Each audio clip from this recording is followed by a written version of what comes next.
Thank you very much. Hello everyone, my name is Ergon Kronenberg and I work as a user experience architect with Ergon Informatik AG. I'm thrilled to be here with you today. I've been asked to start with a short introduction to Ergon, so that's what I'll do.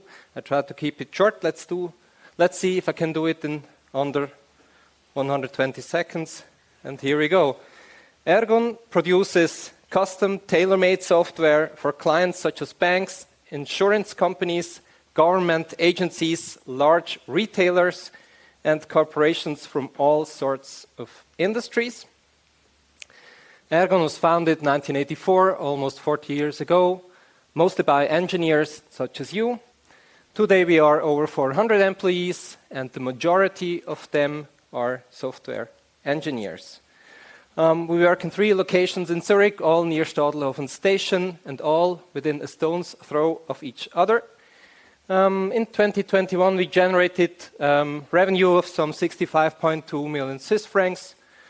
And in 2021, Ergon was #1 in the employer ranking on Kununu and received the Swiss Employer Award in the very same year, not least thanks to a unique corporate culture.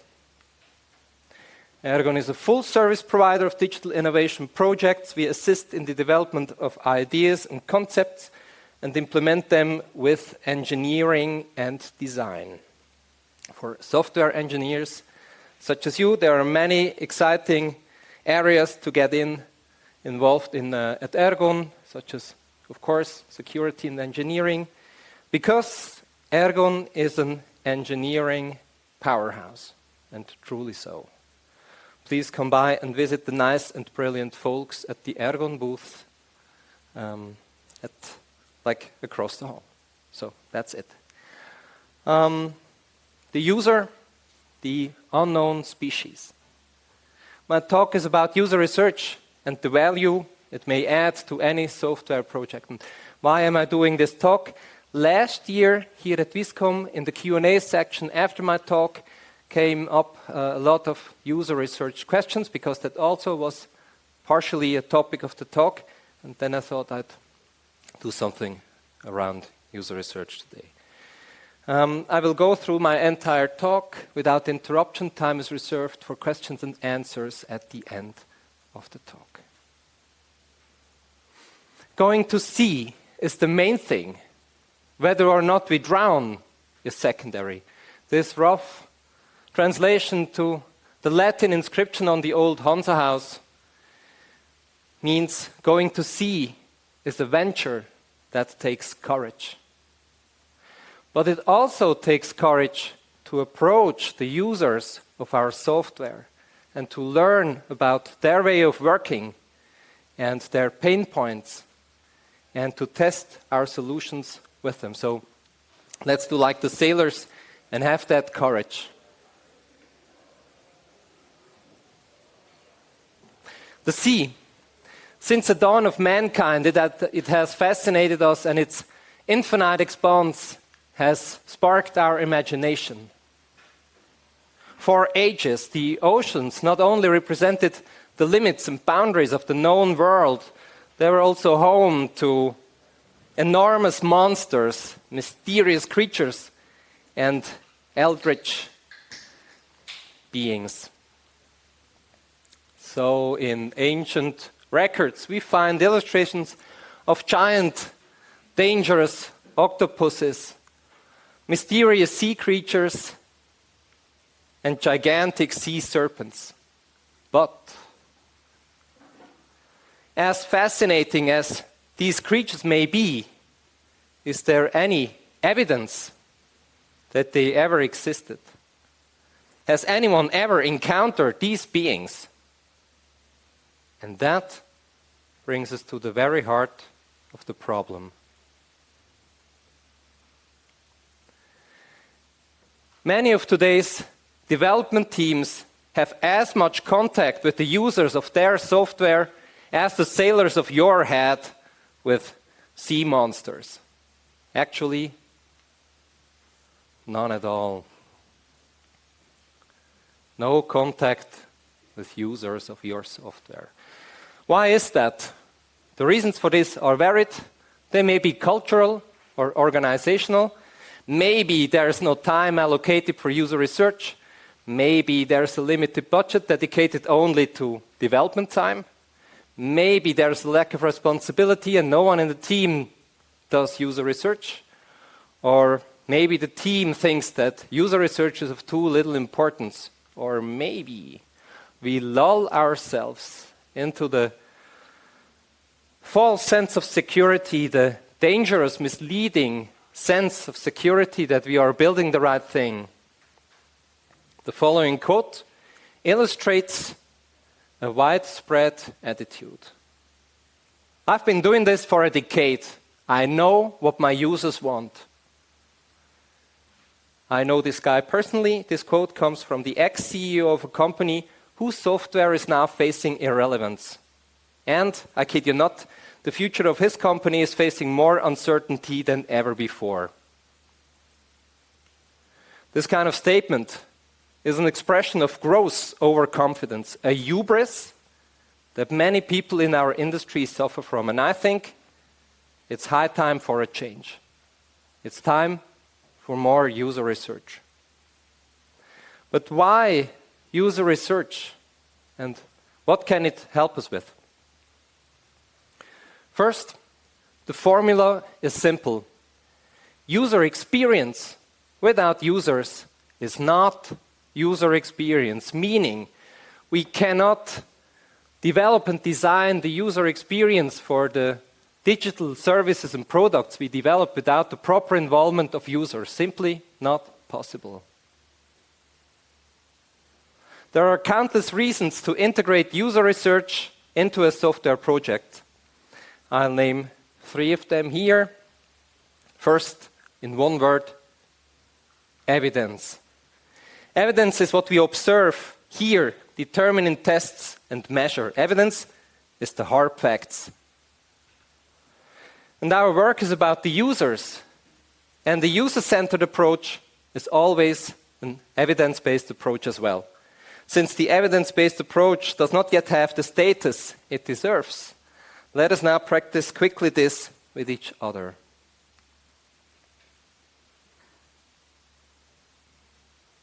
Do you believe in swimming unicorns?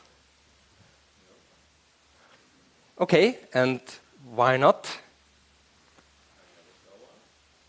Okay, you never saw one, meaning there may be no evidence for it. Okay, because there is no evidence for it. So one might assert that swimming unicorns are absurd. But how absurd is it that features are built every single day and sometimes at considerable cost, exclusively based on assumptions or assertions, without any evidence of a specific user need or problem? I mean, that is absurd and pretty reckless as well. And how absurd is it that in 2023 software is still being produced without the systematic involvement of users? I'm going to open a bracket here. Let's take a step back. Like a crew navigating their ship on the ocean, we are navigating through our lives and our environment. In doing so, we use our perception to construct our model of the world. We are drawing ourselves a sea chart, if you will. But this process of constructing reality does not only happen within ourselves.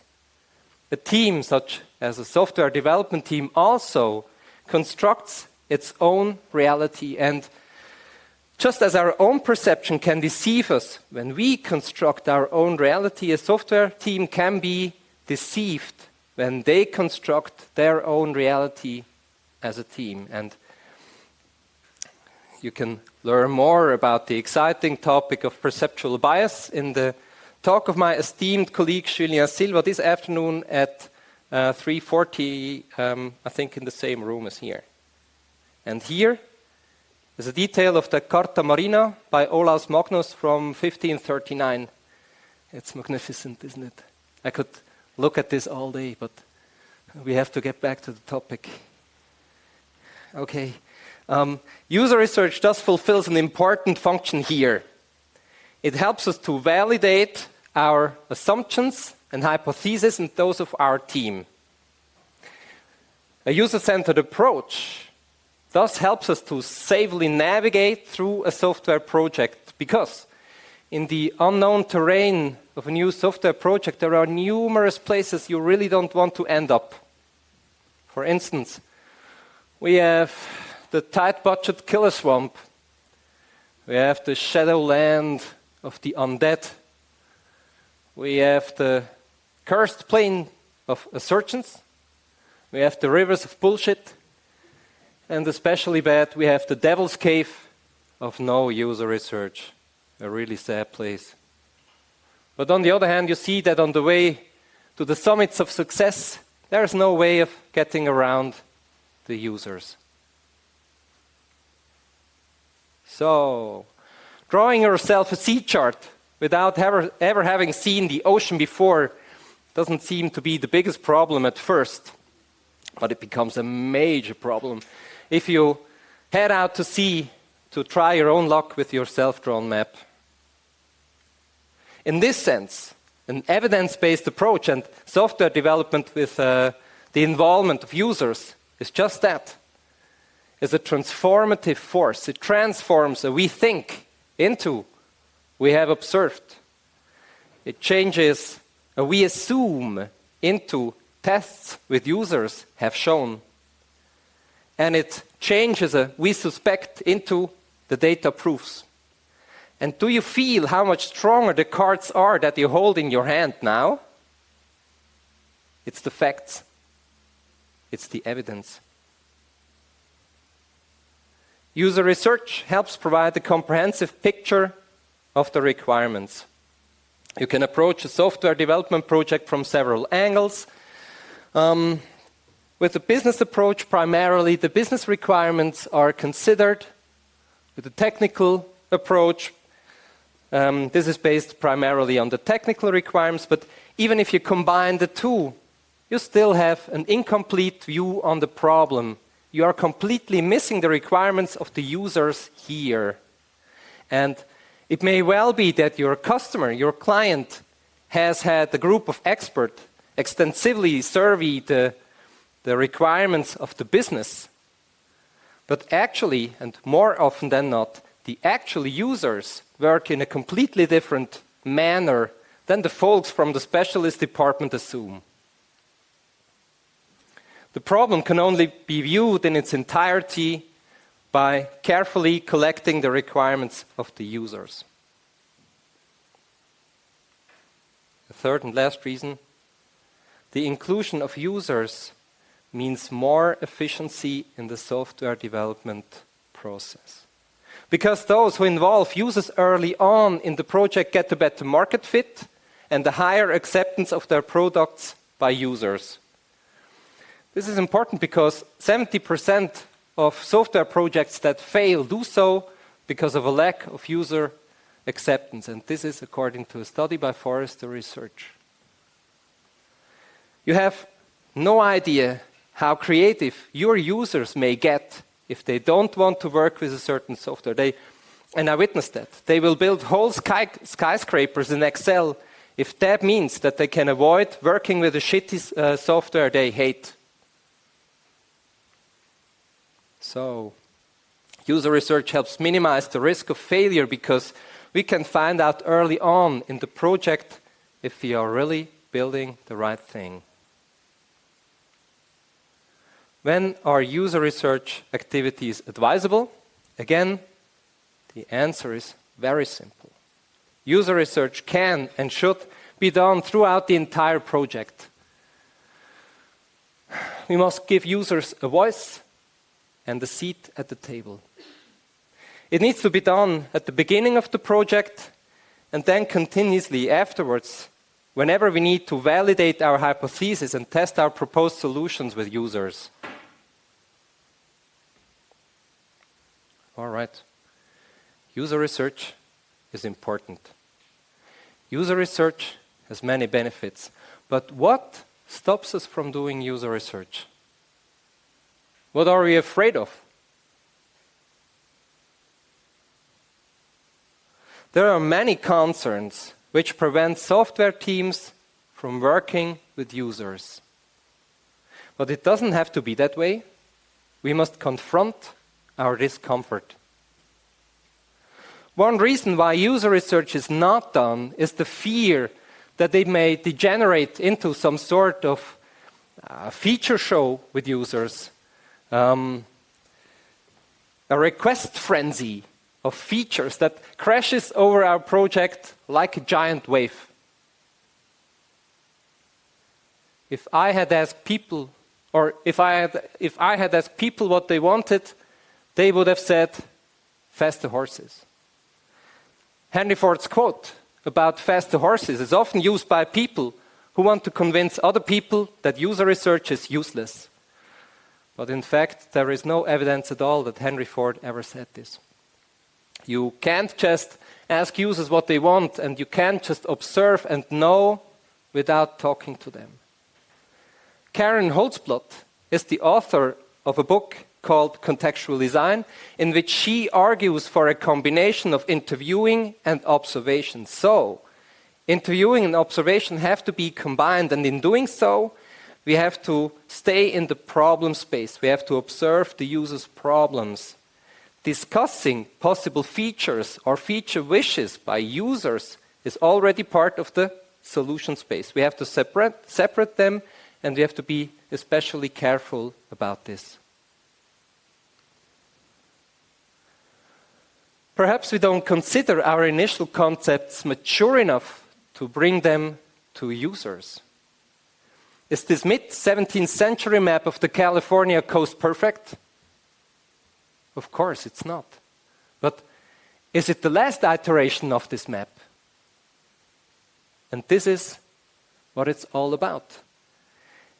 Just as incomplete as the first C charts were, I'm going back to this, as incomplete is our domain knowledge at the beginning of a software project. I'll quickly show you how I proceeded with a software development team in a project with a very tight budget. We started out with sketches, such as these, and then we moved on to drawing wireframes. The first iterations of these wireframes were vague and incomplete. Nevertheless, we decided to show them to the users anyway. Their feedback was comprehensive and positive. And again, we made several iterations more of those wireframes, and again, along the way, we collected tons of valuable user feedback. And after that, it was pretty clear what was needed to be done, and all without the team having to write a single line of code. Did anyone rip off our heads because of the wireframes? Hell, no. But of all the prototypes we can build for user testing and user research, a programmed application is the most expensive by far. Why not start simple and cheap with wireframes or sketches to find out if a particular solution works? Iterations based on wireframes or sketches are so much cheaper and faster than iterations based on delivered software. What if you receive criticism when you show your application, your baby, to the users and they don't like it? First, we have to learn to humbly accept criticism of our work. If users are trying to solve a test task and they can't find that goddamn button, then they just don't find it. But in every case, it's better if they don't find it early on in a user test on a prototype than later on in the delivered application.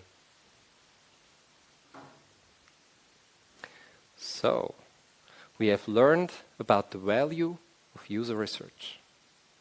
We have successfully shed our fears about user research, or so I hope. Now we are ready to approach the users. But what if you are working in a software team where no one does user research? Bad news is, it's probably up to you. But fear not.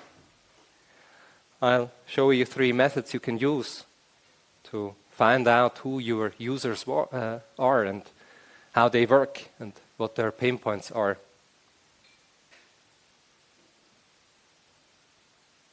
One of the most effective methods for me is the contextual inquiry. With this, we observe users during their activities in their usual work context. We slip into the role of the apprentice, ask questions and learn from the master. And you see, again here, the combination of observation and interviewing is used. The superpower of this research method is the wealth of insights we gain from it. Even the smallest observations we make as a part of a contextual inquiry are worth their weight in gold with regard to the solution. For instance, this is what the typical working context of the users of your application might look like. With a contextual inquiry, we get answers to important questions like, what are the lighting conditions? Does the user have to wear any special equipment, such as protective gloves? Is there network reception in the 3rd lower deck, or is the work environment noisy? The answers to these questions greatly influence the design of the solution.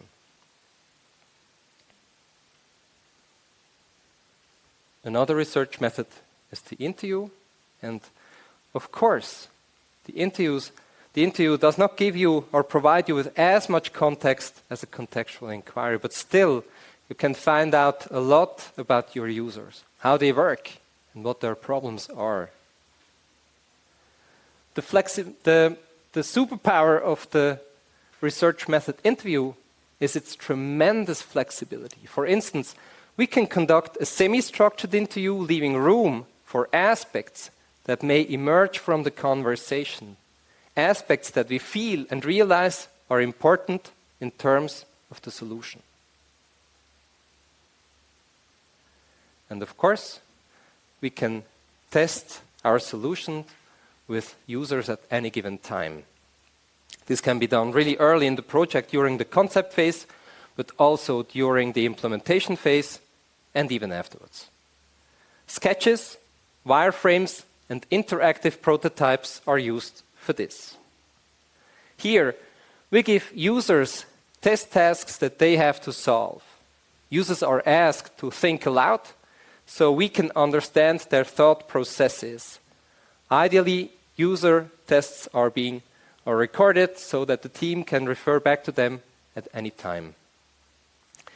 Your test users can be recruited from amongst your customers through specialized services or simply across the hallway at your office. The superpower of this method is the clarity it creates. It shows in an unambiguous way whether or not the users can handle the task at hand, and if not, where exactly the problem lies. And again, importantly, the prototype we use for the user test does not have to be programmed. We can test just as well with an interactive prototype or with a wireframe, or, like here, with a simple freehand sketch.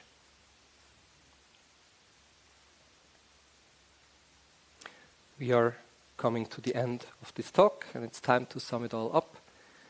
And first, and this is a real matter of heart for me, we have to succeed in escaping the ivory tower of our assumptions. And we must succeed in involving the users along the way. I mean, it's 2023, and it just can't be that software is being produced with the systematic involvement of users.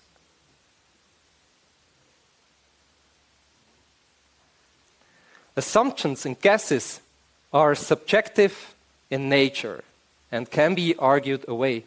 What can't be argued away, however, are facts, evidence, that we have gained and collected with user research activities. And last but not least, one more. User research can really live up to its potential if it's carried out continuously. And if you feed back those things that you learn from the user research activities back into your project, just as continuously. Try to apply right away at the hackathon what you learned here. Recruit yourself, a few test users, and check your solutions with them. All right, and now, last but not least, if you ask me, spending half a day with your users at their workplace maybe is worth more than 3 days of reading dry documentation. Go where it happens. The working context of your users makes all the difference.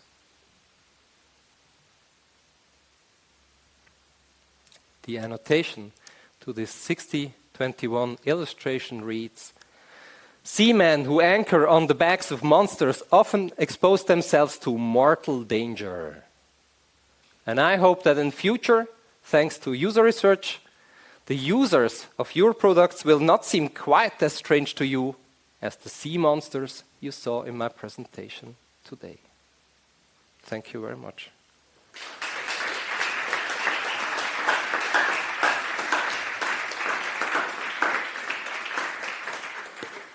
All right, thank you very much. Do you have any questions?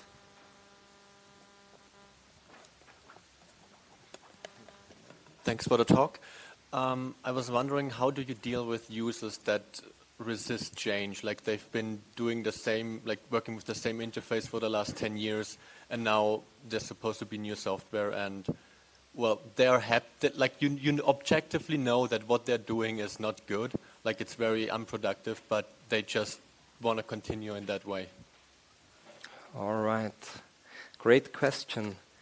There's something I witnessed years ago, and there were like 2 people and one telling the other that something must be done this way, and then a third people came along and looked at it and suddenly told the first person, hey, you're doing this wrong.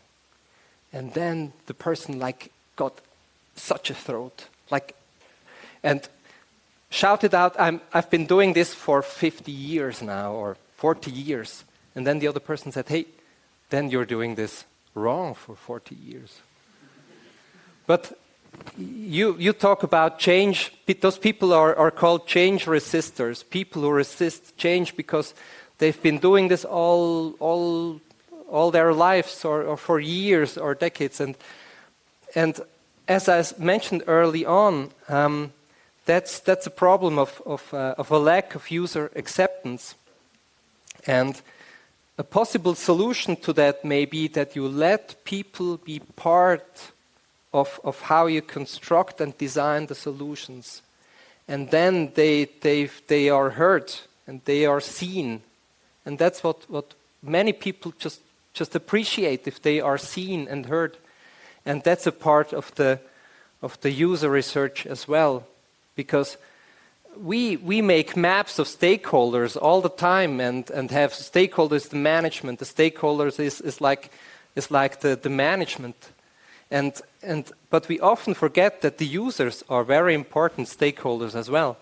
And if you design your research that you work with users along the way, sometimes showing them sketches or organizing a focus group maybe, and try to collect their feedback, then they feel that they are part of the solution, and then the acceptance of the new solution will be much higher. And if they have the chance to show how they work, what their actual work process is, and you can design them according to their actual work process, then you will gain a lot.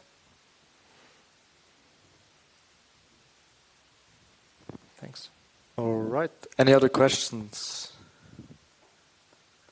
Yes. Sorry.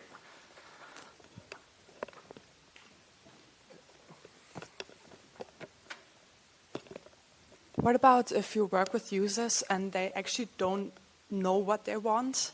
Like, I think when they created the Walkman, they went to the street and asked people if they would like to be able to listen to music while walking, and they thought it's stupid, like a really, really bad idea. And they did it anyways, and it caught on. Ooh, great question as well. I think it's that Henry Ford thing in a way. The best. I mean, sometimes maybe your users don't know exactly what they want in terms of the solution, but I'm an advocate for the separation of roles. Your users are the problem experts. They know what their problems are. But you, as a software engineer or a UX person or a UX designer or whatever, you are the solution expert. So you have two roles. Your users are the problem experts, meeting you, the solution expert. And again, if you have to design software, maybe like in Ergon, if you have to design a platform or processes, then the first thing what we have to do is to look closely how the people work and what their actual work processes are. And then we don't have to ask, maybe as well in a later stage if we propose a solution, but the first step always is to check what the problems are, and your users are experts in that. And maybe right away asking the people what they would want is like the feature show, the feature request frenzy that is being created, and maybe this is something we don't look for in the first place. Check for the problems first and propose a solution and then discuss that with the users. But I would like to argue that I don't even think that most people know what their problems are. Like me, for example, I'm very resistant to change. I have some of my setups are truly terrible, and I'm in huge denial about it that I have any problem whatsoever. Okay. I was pitching the contextual inquiry, and this is one of my favorite methods because I'll come back to your question quickly, but with the contextual inquiry, you just visit your users and let them work, and you stay there, you are shadowing them, kind of, and then you observe many things that they wouldn't tell you in an interview. Maybe I would ask you what your problems are during working a thesis or whatever. But if I visit you at your workplace and then I'm taking a close look and then I see the places where you curse or like slam something to the floor, or if you're trying to work with Word or even worse, PowerPoint. And then I would notice all those pain points. And sometimes we observe people having like bunches of Post-its at the bottom of their screens, and these are lawyers and attorneys, and they have those Post-its because these are the cases they have open all the time. And so you get a sense of the places in the process where your users struggle. You don't even have to ask them, you just have to observe. Thank you very much. Any more questions? Please. Oh, yeah, come on. How do you sell user research to your customers? I understand before that you said programmation or the whole development phase is a really expensive one. How do you sell it that your customers also accept this whole iteration phase? I just know it from my daily work that it's not really something that they want to pay for. That's a brilliant question, and the one that I feared most. Actually, sometimes it's very hard, and it depends on the maturity, the user experience maturity of the organization that's on the other end at the client side. And some of them, they realize that user experience and user research are very important. And I think that happens the more if they are having a product that's like a business-to-customer solution, if they have an app that's being sold on the App Store, and it's extremely important that the users get along with it very well. And sometimes you have customers such as large corporations where they don't have a culture of user research, and maybe the user isn't that important because they sell their products anyway, or the users have to use those products. And then selling user research might be a tough pitch. I witnessed this actually once in a while. And then one solution might be there are numerous studies about the financial benefit of user research. One point is that you probably slash your development time because you're like straight going down the path to what the users need, and you don't veer off course. I could suggest a few studies. Some of this stuff is quite old, like from 2008, and sometimes I wonder if there are more recent studies about this. There's even a book, Cost Justifying User Research, worth reading, but also like from the early 20s.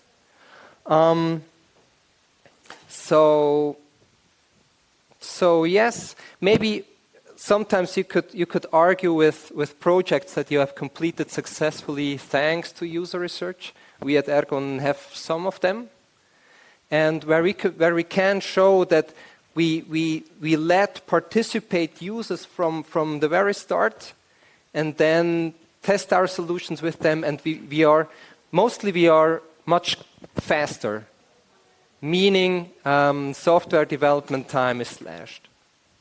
Yeah. All right. If it's okay, we're going to close the speech. I have shortly a few books I'd recommend to read, and then it's the end of the talk. These will be shared afterwards. So Understanding Your Users is one. Contextual Design, as I mentioned, by Karen Holzblatt. Lean UX, now in its 3rd edition. And of course, Sea Monsters on Medieval and Renaissance Maps, and Kraken Monster VIScon, a wonderful read for stormy autumn afternoons. And as for the sea monsters on the maps, they were only available for an extra charge back at the time. In his book, Sea Monsters on Medieval and Renaissance Maps, the author Chet van Duzer cites documents from a trial in Florence in the 1400s, where the artist claimed the number of monsters on the map for an extra fee. And if the customer who commissioned the sea chart hadn't paid for sea monsters, he wouldn't have received any. Again, thank you. I wish you an inspiring and exciting VIScon 2023.